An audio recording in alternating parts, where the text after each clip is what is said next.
అన్నిటికీ తెగించి తెలంగాణ నాయకులంటేనే తెలంగాణ ఉద్యమాన్ని పదవుల కోసం తాకట్టు పెడతారనే బదనాం ఏదైతే తెలంగాణ సమాజంలో ఉండేనో దాన్ని దూరం చేయాలని చెప్పి పదవి త్యాగంతోనే ఆనాడు తెలంగాణ రాష్ట్ర సమితి అనే పార్టీని ఆనాడు ఆవిర్భావం రోజే 3 పదవులకు కూడా రాజీనామా చేసిండ్రు కేసీఆర్ గారు.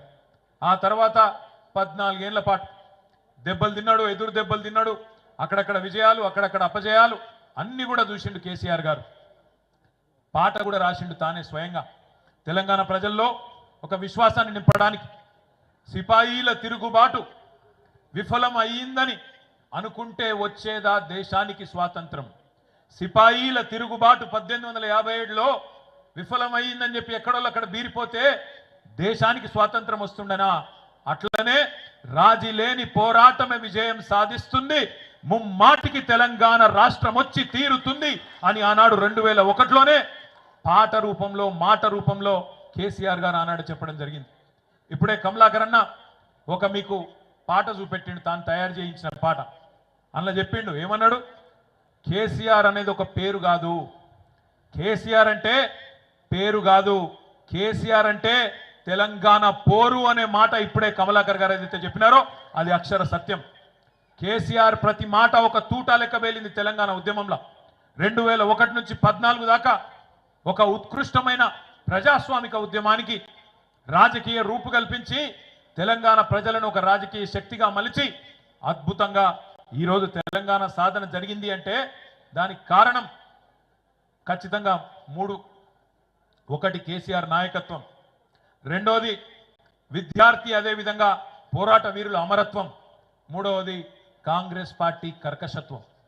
కేసీఆర్ నాయకత్వం, విద్యార్థుల పోరాట వీరుల అమరత్వం, కాంగ్రెస్ కర్కశత్వం, ఈ మూడింటి వల్ల తెలంగాణ ప్రజల్లో ఒక నిప్పు పుట్టి అది ఆర్పలేని నిప్పుగా మారి ఆఖరికి మమ్మల్ని కాల్చేస్తుందేమో అని కాంగ్రెస్ పార్టీ భయపడి ఇయ్యకపోతే ఈపు చింతపండు అవుతుందని చెప్పి అర్థమైనాక ఆనాడు విధి లేక దిగి వచ్చి ఇచ్చింది కాంగ్రెస్ పార్టీ. ఇది వాస్తవం. ఇవాళ ఎవరో ఒక ఆనాడు ఉద్యమంలో అడ్రస్ లేనోడు మాట్లాడుతున్నాడు. ఇవాళ ఆనాడు తెలంగాణ ఉద్యమంలో మన మీదకి తుపాకీ తీసుకొచ్చినోడు ఇవాళ మాట్లాడుతున్నాడు. సోనియమ్మ తెలంగాణ ఇయ్యకపోతే మీరు నాంపల్లి దర్గా కాడ అడుక్క తింటుండే అని మాట్లాడుతున్నాడు తెలంగాణ ప్రజలను ఉద్దేశించి. ఇవాళ గద్దెనెక్కినోడు ఆయన ఇవాళ అదృష్టవంతుడు. అధికారం ఆయనకు ఉండొచ్చు, అధికారం నీకుండొచ్చు, కానీ తెలంగాణ ప్రజల అభిమానం ఖచ్చితంగా కేసీఆర్ కు ఈ గులాబీ జెండాకే ఉన్నది. ఇది అక్షర సత్యం. నువ్వు ఇవాళ అరిచేతుల వైకుంఠం చూపెట్టి 6 గ్యారెంటీలు అని చెప్పి 420 హామీలు ఇచ్చి దొంగ మాటలు నంగనాచి కబుర్లు చెప్పి ఇవాళ నువ్వు గెలవచ్చు. కానీ ఒక్కటి మాత్రం వాస్తవం బిడ్డ, ఏ రోజుకైనా ఏనాటికైనా తెలంగాణ చరిత్ర రాసిన రోజు కేసీఆర్ గారు హిమాలయాల పర్వతమంతా ఎత్తున ఉంటే కనీసం నువ్వు ఆయన కాలి గోరికి కూడా సరిపోని పాత్రలో ఉంటావు అనేది అక్షర సత్యం. ఇలా ఏ ఊరికన్నా పోదాం, ఏ ఊరికన్నా పోదాం, ఏ తాండ కన్నా పోదాం, ఏ బస్తీ కన్నా పోదాం, ప్రజలు ఏమనుకుంటున్నారో నీ సంవత్సరం పాలన గురించి ఒకసారి తెలుసుకో దమ్ముంటే నేను అడుగుతా ఉన్నా. ఎక్కడ పోయినా ఒక ఆటో అన్నను కదిపితే ఆయన తిప్పుతున్నాడు, ఒక రైతునికి తట్టుకొని మాట్లాడితే ఎక్కడన్నా కదిలిచ్చి మాట్లాడితే ఏడుపొక్కటే తక్కువ ఉన్నది. మహిళలను ఏమమ్మా ఎట్లున్నారంటే వాళ్ళు బాధలే చెప్తున్నారు. ఇలా తెలంగాణలో ఏ ఒక్క వర్గం, ఆఖరికి గురుకులాల్లో ఉండే పిల్లలు వాళ్ళు కూడా ఆత్మహత్యలు చేసుకునే పరిస్థితి, నువ్వు బువ్వ పెట్టలేకపోతే ఆ దిక్కుమాలిన బువ్వ తిని హాస్పిటల్ పాలయ్యే పరిస్థితి. ఇది ఈరోజు తెలంగాణ సంవత్సరం పరిపాలన. ఇంకా ఈపాటి పరిపాలన కట విజయోత్సవాలట, విజయోత్సవాలు. పోలీసు వాళ్ళు లేకుండా పోతే ఈ బలగొట్టి ఎక్కడికక్కడ ఊళ్ళో తన్ని పంపించినట్టున్నారు. ఇది వాస్తవం. నేను మిమ్మల్ని దయచేసి కోరేది ఒకటే, ఇలా వాళ్ళని తిట్టేతందుకు పెట్టుకోలే మనం ప్రోగ్రాం. వాళ్ళని తిట్టేతందుకో వాళ్ళ గురించి మాట్లాడుకుంటందుకో కాదు, యాద్ చేసుకోవాలి మనం. మన నాయకుడు ఎక్కడ మొదలైండు? 2001లో మొదలైనాడు. ఏముండే మనకు అన్నాడు.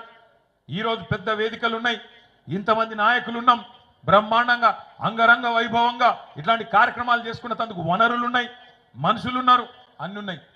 ఆ రోజు ఎవరున్నారు?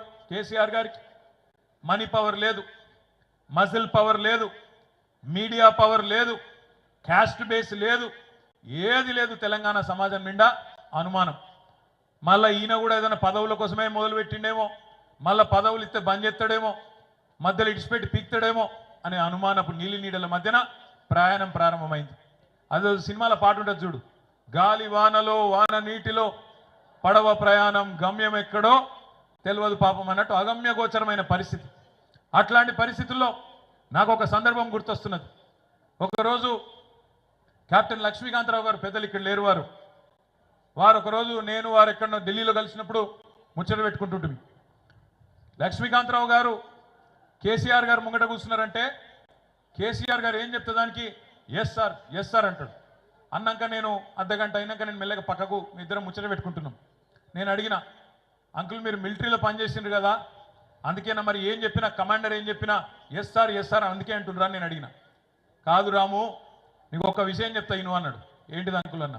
ఏం లేదు, 2001లో కేసీఆర్ పార్టీ పెట్టంగానే నన్ను పిలిచిండు.